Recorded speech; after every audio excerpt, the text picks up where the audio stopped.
She led us into other galaxies and magical worlds on screen. He made sure all the ghouls and goblins of other dimensions stayed at bay. Together, they were a supernatural couple. Carrie Fisher and Dan Aykroyd would go from being in love to forming a lifelong friendship. Not only did they have a soft spot for one another, but Dan also saved Carrie's life once, and then he proposed 10 minutes later.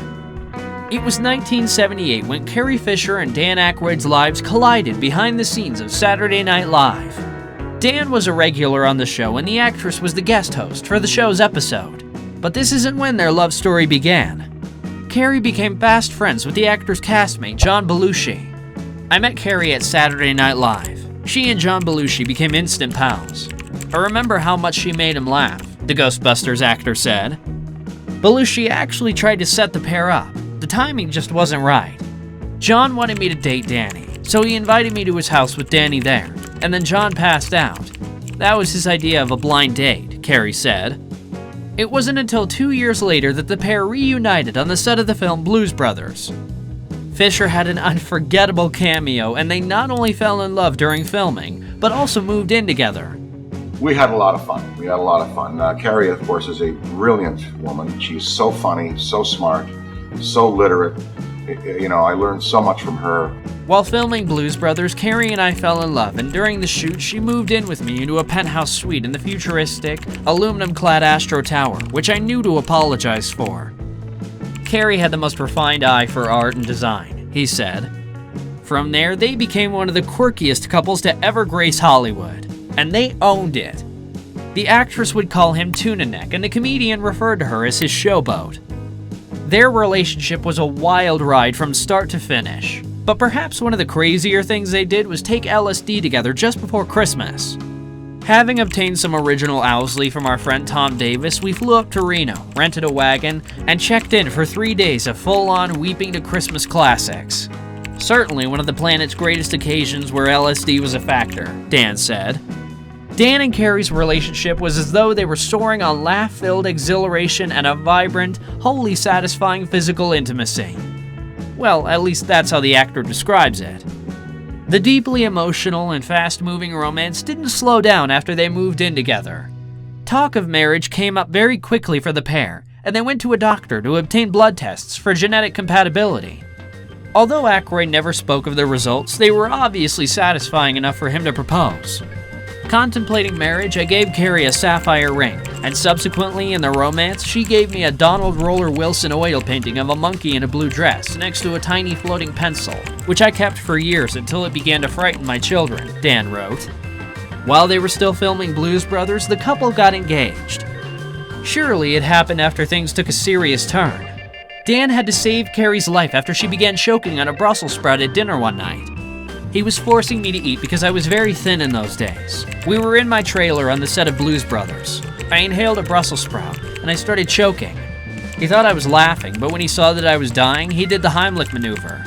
Then 10 minutes later, he asked me to marry him, and I thought, I better marry him. What if that happens again? We had rings, we got blood tests, the whole shot, she said, recalling the fond memory of the hero that the actor was that night. But unfortunately, there would never be a wedding because Fisher's heart belonged to someone else. And then something happened, and she went back to the guy she'd been with before, but we remain friends today, and she's one of my favorite people. The actress had an on-again, off-again relationship with Paul Simon and was attempting to reconcile with him during her relationship with Aykroyd. Their romance ended after they left Chicago for their home in Martha's Vineyard, which they had never seen until they bought it. It was a mid-century fixer-upper, and Dan knew Carrie hated it. The next morning, she asked me to drive her to the airport, and she flew to New York. Architectural reservations notwithstanding, Carrie wasn't shallow. We had a great time. She was also in love with Paul Simon. She married him, but I hope she kept my ring, the Ghostbusters actor said. I'm sure he doesn't like it. I'm quite sure by now he really doesn't like it. Yeah. I'm liking it less now. Though Fisher left Aykroyd to go back to Simon, the Trading Places star had no hard feelings. The actor even witnessed several discussions between his fiancée and the musician. She had long conversations on the phone in my presence with Paul Simon, with whom she was attempting to reconcile at the time of my relationship with her. Here I found myself in love with a woman who was returning to a former intimate and, might I say, a much better choice. But a woman who confided deeply in me and who valued my counsel, he said. Both Dan and Carrie treasured their friendship and continued to consider the other an important part of their lives. Throughout the process of her decision to not marry me and wed another, the reward for my unwavering support in whatever decision she wanted to make was the time I had with her as a trusted friend and fellow Nighthawk, the actor said. 4 years after his and Fisher's breakup, Aykroyd married Donna Dixon, and they share 3 daughters. However, following nearly 40 years of marriage, the pair announced they were separating. They remain co-parents, co-workers, business partners, and legally married. Carrie went on to marry Paul in 1983 and divorce him less than a year later. They began dating again before splitting up again in 1991. Their on-again, then off-again relationship lasted 12 years. Good wedding, bad marriage. We had great fights, she said. The actress then met talent agent Brian Lord, and the two welcomed a daughter, Billy, in 1992. It's just like any other kid. I just thought my parents were weird as hell and irritating and embarrassing, like anyone does. Sadly, the relationship didn't last. They went their separate ways 2 years after Billy was born. 2 days before Christmas in 2016, the world lost an icon. Carrie Fisher suffered a massive heart attack while on an 11-hour flight from London to Los Angeles, only 15 minutes before the flight was due to land.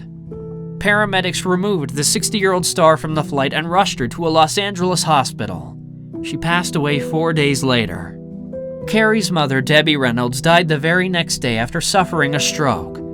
Many believe she passed from a broken heart. The actress's family held a joint funeral and buried them alongside one another. Fisher's relationship with her father, Eddie Fisher, was extremely distant when she was growing up. Eddie had left Debbie for Elizabeth Taylor, and as Carrie described it, he basically fled the scene of the accident, abandoning her and her mother. Those of you that are younger, try to think of it this way. Think of Eddie as Brad Pitt, Debbie as Jennifer Aniston, and Elizabeth as Angelina Jolie. The father and daughter reconciled before his death in 2010, but it didn't heal all the wounds Carrie had. I saw him more on TV than on the planet, she said. Meanwhile, the Star Wars actress's relationship with Reynolds was very close. She has been more than a mother to me. She's been an unsolicited stylist, interior decorator, and marriage counselor, she said. How sweet is that? Carrie certainly had a lot of internal struggles during her life. She was diagnosed with bipolar disorder when she was 14 years old. She managed her illness with medication and electroconvulsive therapy for many years. Having had this illness my entire life, I accommodated it by developing a very big personality. Over the years, writing about having bipolar disorder did help me to be able to talk about my illness in the abstract, to make light of it. That's my way of surviving, to abstract it into something that's funny and not dangerous, she said. How difficult is that? Carrie also began self-medicating with drugs and was introduced to marijuana when she was 13. From there, she moved on to cocaine, LSD, and painkillers. I couldn't stop or stay stopped. It was never my fantasy to have a drug problem. I'd say, oh, f*** it. I haven't done anything for a couple of months. Why not? Let's celebrate not doing them by doing them. I got into trouble each time. I hated myself. I just beat myself up. It was very painful, she said. She was already heavily involved with drugs when she was first introduced to Simon while filming Star Wars.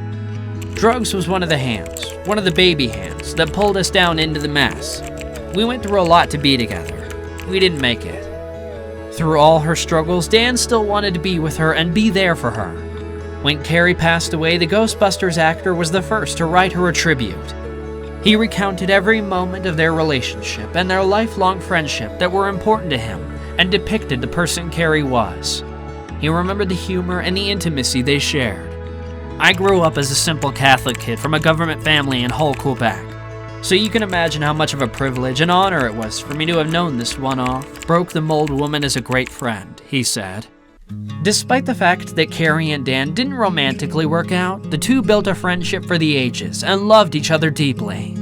They supported one another through difficult times.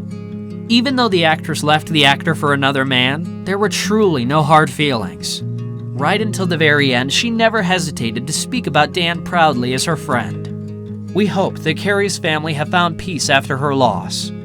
We also hope that Dan finds healing after his separation and the loss of his friend. What was your favorite memory of Carrie Fisher?